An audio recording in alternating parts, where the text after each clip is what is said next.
গ্রেপ্তার বনগাঁর তনয় শাস্ত্রী। গত 25শে জানুয়ারি বনগাঁ পুরসভার নয়া গোপালগঞ্জ যুবক সংঘের সাংস্কৃতিক অনুষ্ঠানে বিবি চক্রবর্তীর সঙ্গে হেনস্থা অপমানের অভিযোগ ওঠে তার বিরুদ্ধে অভিনেত্রী মিমি বনগাঁ থানায় সরাসরি তনয় শাস্ত্রীর নামে অভিযোগ জানান। সেই অভিযোগের ভিত্তিতে বনগাঁ থানার পুলিশ বৃহস্পতিবার তাকে গ্রেপ্তার করেছে।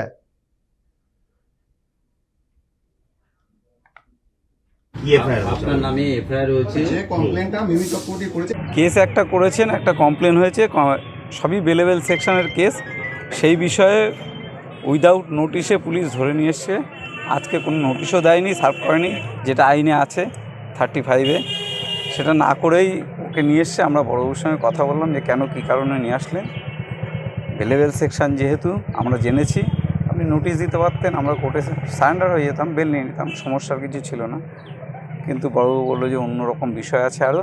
ঠিক আছে, এখনই ডিসক্লোজ করছি। তনয় শাস্ত্রীকে গ্রেপ্তার আগের দিনকে ওই মিমির যে ঘটনাটা হয়েছে, এখন মিমি চক্রবর্তী তো একটা ফালতুকে ওনাকে এফআইআর করেছে। ওটা তো আইনত উনি ওইভাবে করতে পারে না। এখন উনি মিথ্যে দিয়ে এটা করেছে, এফআইআরটা করেছে, সেই ইয়েতে হয়তো আজকে অ্যারেস্ট করেছে।